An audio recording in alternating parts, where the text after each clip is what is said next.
तहसील कार्यालयामध्ये गेल्या 2 वर्षापासून तहसीलदार पदावर कार्यरत असलेल्या कपिल घोरपडे यांच्या विरुद्ध न्यायप्रविष्ट प्रकरणात 3 लाखांची मागणी करून तडजोडीत 2.5 लाख घेण्याचे मान्य करून लाच मागितल्याप्रकरणी गुन्हा दाखल करण्यात आला आहे।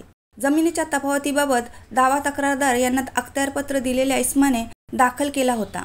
दाव्याचा निर्णय घेऊन आदेशाची प्रत देण्याकरिता 31 जानेवारी 2025 रोजी तक्रारदार यांच्याकडे आरोपी तहसीलदार कपिल तुकाराम घोरपडे यांनी 3 लाखांच्या लाचेची रकमेची मागणी केल्याची तक्रार दिनांक 3 फेब्रुवारी 2025 रोजी प्राप्त झाली होती। तडजोडीअंती 2,50,000 रुपये रक्कम देण्याचे ठरले होते।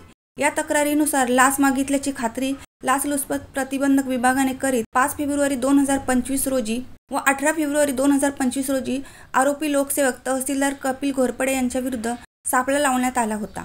लाचलुचपत प्रतिबंधक विभाग रायगड अलिबागचे पोलीस उप अधीक्षक शशिकांत पाडावे, पोलीस निरीक्षक निशांत धनवडे, पोलीस निरीक्षक संतोष भिसे, सहाय्यक पोलीस निरीक्षक विनोद जाधव व सहाय्यक पोलीस निरीक्षक अरुण करकरे, पोलीस हवालदार महेश पाटील, सचिन आटपाडकर, सागर पाटील या पथकाने या प्रकरणी पोलादपूर येथे ठाण मांडून कसोशीने हा सापळा यशस्वी करण्यात प्रयत्न केला।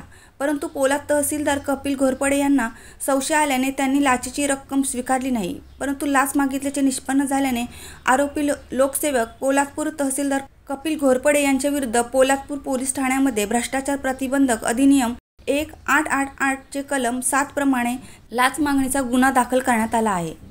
रायगड प्रतिबिंब न्यूज ब्युरो, पोलादपूर।